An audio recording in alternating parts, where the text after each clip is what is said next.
नमस्कार दोस्तों, global career academy के ऑनलाइन वेब पोर्टल पर आपका स्वागत है, जहां पर हम आपको सभी विषयों की ऑनलाइन क्लासेस देने का प्रयास करेंगे।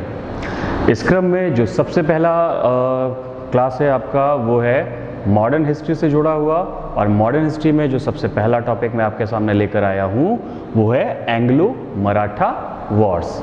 ये टॉपिक हिस्सा है ब्रिटिश कॉन्क्वेस्ट ओवर इंडिया का, यानी भारत पे ब्रिटिशर्स ने किस तरह से राजनीतिक और रणनीतिक ढंग से एक एक इलाके को जीता। जिसकी पहली सीरीज में आप देखते हैं कि पहले वो बंगाल को जीतते हैं, फिर मैसूर को जीतते हैं, फिर मराठों को जीतते हैं, फिर पंजाब को जीतते हैं, और फाइनली 1857 आते आते वो लगभग पूरे के पूरे भारत पर या भारत के 63% क्षेत्र पर अधिकार कर चुके होते हैं।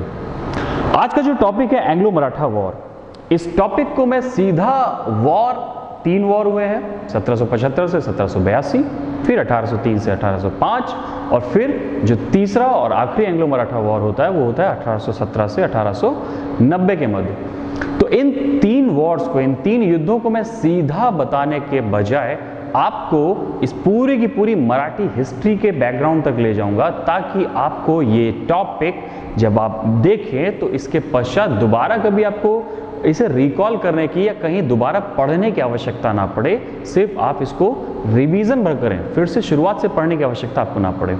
दोस्तों, किसी भी टॉपिक को पढ़ने के लिए या उस टॉपिक को लंबे समय तक याद रखने के लिए हमें उस टॉपिक के सारे लूज एंड पोल्स को जानना होता है, उसके सारे इन एंड आउट्स को समझना पड़ता है, और उसके कंप्लीट बैकग्राउंड को समझना पड़ता है। तो इसीलिए मैंने इस एंग्लो मराठा वॉर को समझाने से पहले मैंने सोचा कि आपको समझाऊं कि मराठे कौन थे, कैसे पावर में आए, और फिर क्या कारण रहे कि 18वीं शताब्दी तक आते आते अंग्रेजों से इनका टकराव हुआ और तीन एंग्लो मराठा वॉर आपको पढ़ने के लिए मिले।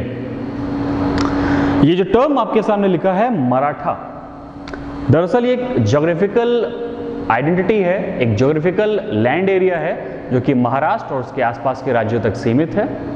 इन राज्यों में ट्राइबल जो कम्युनिटीज हैं वो रहा करती थी, और इन ट्राइबल कम्युनिटीज ने अपने मीन्स एंड वेजेस के लिए, अपने रोजगार के लिए, अपने जीवन पालन के लिए क्या किया, इन इलाकों से निकल के बाहर के रियासतों में और राज्यों में जाना शुरू किया। कारण क्या था? कारण यह था कि महाराष्ट्र, जैसा कि आज भी आप जानते हैं, ऊबड़ खाबड़ और पठारीय क्षेत्र है, जहां पर एग्रीकल्चर यानी कृषि और उद्योग उतना ज्यादा विकसित नहीं थे। तो इसी क्रम में जब सारे के सारे मराठी ट्राइबल लोग और मराठी जो जनजातियां हैं, निवासी है वहां के, जब वो बाहरी क्षेत्रों के ओर निकले, तो उन लोगों ने बाहरी राज्यों से, रियासतों से क्या किया कि राजनीतिक, रणनीतिक, इस तरह के जितने भी कौशल है वो सब सीखना शुरू कर दिए। और फिर बाद में यही जो व्यक्ति हैं बाद में मराठा लौटे, महाराष्ट्र लौटे, अपने अपने इलाकों के लीडर्स बने, जिनको हम शुरुआती मराठा लीडर्स का अगर हम रिकॉल करते हैं तो शिंदे, मोरे, घाटगे, भोसले, गायकवाड़, इंदौर, सिंधिया, इंदौर के मतलब जो होलकर और सिंधिया, ये सब के सब शुरुआत में बहुत छोटे छोटे मराठी लीडर्स हुआ करते थे, परंतु छोटे छोटे मराठी लीडर्स कभी भी एक पॉलिटिकल पावर बन नहीं सके। इनके लिए इनका यूनिट होना बेहद आवश्यक था। और इस टॉपिक के लिए पहले जो मराठी हिस्ट्री में हम समझ रहे हैं उसमें जो सबसे पहला लीडर, जो सबसे पहला मराठी लीडर बन के निकल के आता है, जिसको हम मान सकते हैं कि he was the founder of Maratha dynasty या मराठन डिप्लोमेटिक पॉलिटिकल डायनेस्टी, तो वो हम मान सकते हैं भोसले डायनेस्टी के शाहजी भोसले को। शाहजी भोसले यानी शिवाजी के पिताजी। और अब हम पूरी की पूरी फैमिली ट्री को देखेंगे। तो दोस्तों, ये मेरे सामने है आपके शिवाजी महाराज के पूरी की पूरी फैमिली ट्री में उनके पिताजी शाहजी महाराज, और शाहजी महाराज के पश्चात गद्दी मिलती है 1630 में शिवाजी का जन्म हुआ। उसके बाद उनके पिताजी के बाद गद्दी मिलती है शिवाजी को, और शिवाजी के पश्चात ये गद्दी मिलती है उनके पुत्र, बड़े पुत्र शांभाजी को। शांभाजी की जल्द ही मृत्यु हो जाती है, तो ये गद्दी चली जाती है किसके पास? राजा राम, जो आपके शिवाजी के छोटे बेटे थे। एंग्लो मराठा वॉर एक अलग चैप्टर है, लेकिन उसके पहले मराठी राजनीति में ये एक अलग चैप्टर है, जहां पे आपने सिनेरियो ये देखा कि शिवाजी के बाद शांभाजी, जो कि उनके बड़े पुत्र थे, उनको सबसे पहले गद्दी सौंपी जाती है, परंतु 9 सालों के पश्चात ही उनकी मृत्यु हो जाती है, और ये गद्दी सौंपी जाती है राजा राम को। अब राजा राम भी ज्यादा समय तक जिंदा नहीं रहते हैं, जल्दी वो भी ऑफ हो जाएंगे, और जैसे ही राजा राम ऑफ होंगे, उनके बाद जो उनकी पत्नी है ताराबाई, ताराबाई राजा राम के जो बेटे थे, बहुत ही अल्पवयस्क पुत्र था शिवाजी। तो शिवाजी सेकंड के नाम से ताराबाई अपने पुत्र को मराठी राजगद्दी पे बिठाती हैं और मराठा साम्राज्य चलाती हैं। इस बीच आपको ये जो कैरेक्टर नजर आ रहा है छत्रपति शाहू जी, ये कौन था? ये शिवाजी के सबसे बड़े बेटे शांबाजी का पुत्र था, जो कि उस समय मुगलों की कैद में था। यानी अगर हम इतिहास में और राजनीति के हिसाब से देखें तो शिवाजी के बड़ा बेटा शांबाजी और राजा बनना चाहिए था किसको? छत्रपति शाहू जी को। लेकिन छत्रपति शाहू जी उस समय मुगलों की कैद में था, इस कारण राजा कौन बनेगा? राजा राम। अब राजा राम की मृत्यु के पश्चात जाहिर है कि राजा कौन बनेगा? शिवाजी सेकंड। पर इसी बीच इतिहास में सबसे बड़ा मजाक होता है, इतिहास में सबसे बड़ा ट्विस्ट आता है, जो कि मुगलों की ओर से किया जाता है। मुगल जो बादशाह होता है फर्रुखशियर, वो क्या करता है कि आपके छत्रपति शाहू जी महाराज को मुगलों की कैद से आजाद कर देगा। तो अब कहानी कुछ ऐसे आगे बढ़ेगी कि ताराबाई आपके सतारा से रूल कर रही हैं मराठा डायनेस्टी की, और मराठी डायनेस्टी का एक और जो उत्तराधिकारी है छत्रपति शाहू जी, वो आजाद हो चुका है। तो अब कहानी कुछ ऐसे आगे बढ़ेगी कि भाई साहब छत्रपति शाहू जी महाराज ये जाएंगे अपनी चाची ताराबाई के पास, कहेंगे चाची चाची हमको हमारा मराठा साम्राज्य वापस कर दो। पर चाची जी शायद बाहुबली की शिवगामी से प्रेमित थी, मेरा वचन यह है मेरा शासन। तो ताराबाई ने मना कर दिया। ताराबाई कहती है कि भाई आपका कोई भी अधिकार इस पे नहीं है, और जो कुछ भी है वो शिवाजी का है, शिवाजी सेकंड का है। तो इस बात पे छत्रपति शाहू और ताराबाई के संबंध खराब हो जाते हैं, और ताराबाई के खिलाफ छत्रपति शाहू जी प्रयास करते हैं कि कैसे भी ताराबाई को हटाया जाए और अपना ये शासन दोबारा वापस पाया जाए। इस क्रम में जो छत्रपति का कटप्पा बन के निकलता है, छत्रपति का जो दोस्त बन के निकलता है, वो निकलता है मराठी अधिकारियों में एक बेहद बड़ा अधिकारी बालाजी विश्वनाथ। छत्रपति शाहू जी और ताराबाई के बीच चल रहे राजनीति के उत्तराधिकार के इस युद्ध में, इस संघर्ष में बालाजी विश्वनाथ एक आर्बिट्रेटर की भूमिका निभाता है, एक मध्यस्थ की भूमिका निभाता है, और इस बात को, इस विवाद को वो बातचीत से ही हल कराने का प्रयास करता है। परंतु ये नेगोशिएशन सफल नहीं रहती है, और फाइनली बालाजी विश्वनाथ छत्रपति शाहू जी का साथ देगा, और ताराबाई और छत्रपति शाहू के बीच मराठी गद्दी के लिए एक उत्तराधिकार का युद्ध होगा, जिसे आप जानते हैं, हम सभी जानते हैं कि खेड़ का युद्ध हुआ। खेड़ के इस युद्ध में छत्रपति शाहू जी क्या करते हैं? ताराबाई और उनके बेटे शिवाजी सेकंड को हरा देते हैं। यानी जाहिर है कि अब मराठी पावर में कौन आया? छत्रपति शाहू जी महाराज। तो इस प्रकार से आपके सामने पूरा का पूरा जो मराठी इतिहास है, मराठी शासकों का इतिहास है, वो मैंने प्रस्तुत किया। परंतु हम टॉपिक में पेशवाओं के पास चल रहे हैं, जो कि हमारे एंग्लो मराठा वॉर से पहले जो कहानी शुरू होती है वो पेशवाओं के बीच ही और पेशवाई को लेकर ही ये संघर्ष शुरू होता है। इसलिए हम चलेंगे पेशवाई तक। और पेशवाई क्या था? पेशवा ये क्या था? पेशवा पद ये शिवाजी के समय से ही ये पद अस्तित्व में था, और पेशवा का एक सरल अर्थ है प्रधानमंत्री। शिवाजी से पहले या शिवाजी के समय तक, या ये कह सकता हूं कि छत्रपति शाहू जी महाराज के पहले तक, पेशवा केवल प्रधानमंत्री की भूमिका निभाता था और वास्तविक शासक हुआ करता था कौन? आपका मराठा छत्रपति। परंतु शाहू जी महाराज के पश्चात मराठी राजनीति की संरचना में एक बड़ा बदलाव आता है, और वास्तविक शासक या वास्तविक सारे अधिकार अब चले जाते हैं पेशवा के पास, और सतारा में बैठता है मराठा छत्रपति राजा, जो कि पेशवा के लिए, जो कि पेशवा से ही सारे दैनिक कार्य करवाता था, और अपने जितने भी राजनीतिक अभियान है, जितने भी राजनीतिक निर्णय है, वो सब का सब किस पर छोड़ दिया? पेशवा पर। तो जैसा कि मैंने बताया कि खेड़ के उत्तराधिकार के युद्ध में आपके छत्रपति शाहू जी महाराज जीतते हैं, तो भाई कटप्पा को सबसे पहली पोस्ट दी जाएगी, और जो कटप्पा थे बालाजी विश्वनाथ, वो बनेंगे मराठन इतिहास के सबसे पहले पेशवा। अब पेशवाओं का भी अगर हम फैमिली ट्री देखते हैं, तो यही में जो आप सबसे नीचे तक जाएंगे अगर, तो सबसे नीचे तक जाने में ही हमें आपके आज के टॉपिक के क्या करेंगे, हमें टॉपिक के बैकग्राउंड का पता चल जाएगा। तो भाई साहब सबसे पहले 1713 से 1720 तक, यानी इन 7 साल तक पेशवा रहे बालाजी विश्वनाथ, और बालाजी विश्वनाथ की मृत्यु हो जाती है 1720 में। इसके पश्चात इतिहास में वो कैरेक्टर पैदा होता है जिसने मस्तानी से मोहब्बत की थी, अय्याशी नहीं। यानी बाजीराव फर्स्ट, संजय लीला भंसाली नहीं, संजय लीला भंसाली वाला नहीं भाई, ये इतिहास वाला। ठीक, तो बाजीराव फर्स्ट। अब काशीबाई से बाजीराव को होते हैं दो पुत्र, एक तो आपके हुए बालाजी बाजीराव, दूसरे रघुनाथ राव। बालाजी बाजीराव से पहले जो बाजीराव का आपने जैसा कि सुना है कि है ना, गिद्ध की नज़र, चीते की चाल और बाजीराव की तलवार पे कभी संदेह नहीं करते, तो भाई बिल्कुल डाउट मत करना, 1720 से 1740 के बीच में इन्होंने पूरे भारत के शासकों के बीच धुआं भर दिया।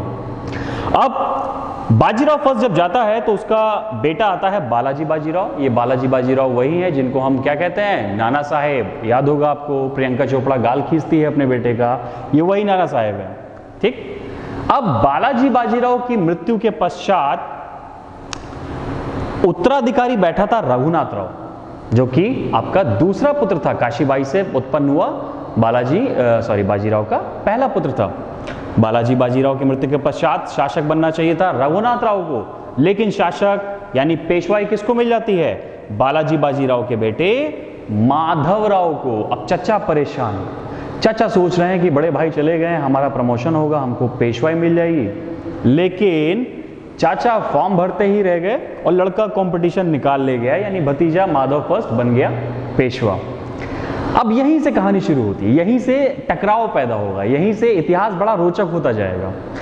चाचा बेचारे वेट कर रहे हैं कि माधव राव कैसे भी ऑफ हो जाएं तो पेशवाई हमको मिल जाए, बट माधव राव ऑफ होते नहीं हैं। माधव राव अपना पेशवाई संभाल रहे हैं, रघुनाथ राव परेशान है, और इस परेशान व्यक्ति के आग में घी डालने का काम कर रही है इसकी पत्नी आनंदी बाई। आनंदी बाई रघुनाथ राव को सुबह से शाम 500 गालियां देती थी कि तुम इतने बड़े नेता हो, तुम्हारा भतीजा तुमसे पहले प्रमोशन पाके अधिकारी बन गया, कलेक्टर बन गया, और तुम अभी के अभी मुंशीगिरी कर रहे हो इधर, तो ये एक बड़ी समस्या निकल के आई।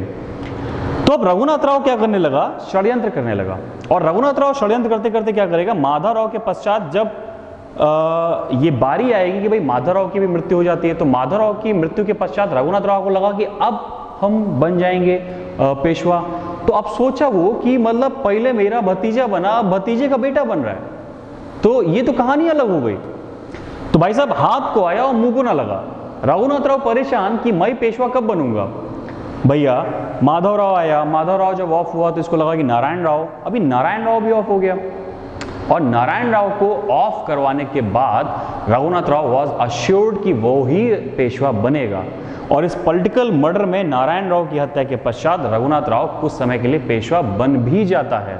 परंतु यहीं पर इतिहास के एक और नायक का, मराठी राजनीति का एक और नायक हमारे सामने आएगा, और वो था दादा फडणवीस। देखिए ये है दादा फडणवीस, गायकवाड़ डायनेस्टी के थे, और इनको मराठी राजनीति का चाणक्य यानी मैकियावेली बोला जाता है। दरअसल जब आपके रघुनाथ राव पेशवा बन जाता है कुछ समय के लिए, तो रघुनाथ राव से आपके अगले उत्तराधिकारी जो कि माधव राव फर्स्ट का बेटा था, माधव राव सेकंड, वो बिल्कुल छोटी एज में था, उसको बचाने के लिए आपके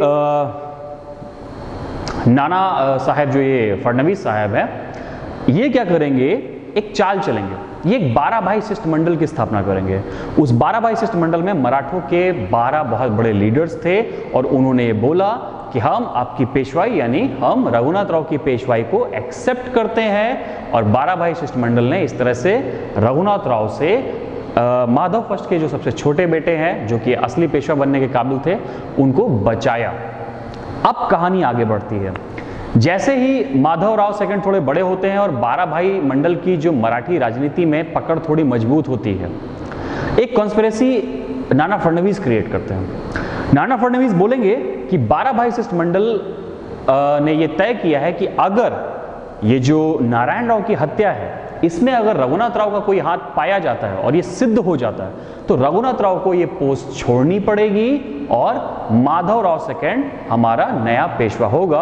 और इस कॉन्स्पिरेसी के खिलाफ, इस कॉन्स्पिरेसी में नारायण राव को पेशवा बना दिया जाता है, रघुनाथ राव से पेशवाई छीन ली जाती है, और यहीं से बैकग्राउंड शुरू होता है हमारे पहले एंग्लो मराठा वॉर में, जहां एक तरफ माधव राव सेकंड है और दूसरी तरफ है रघुनाथ राव जो कि पेशवा बनना चाहता है और ये पहला वॉर शुरू होगा पेशवाई के लिए।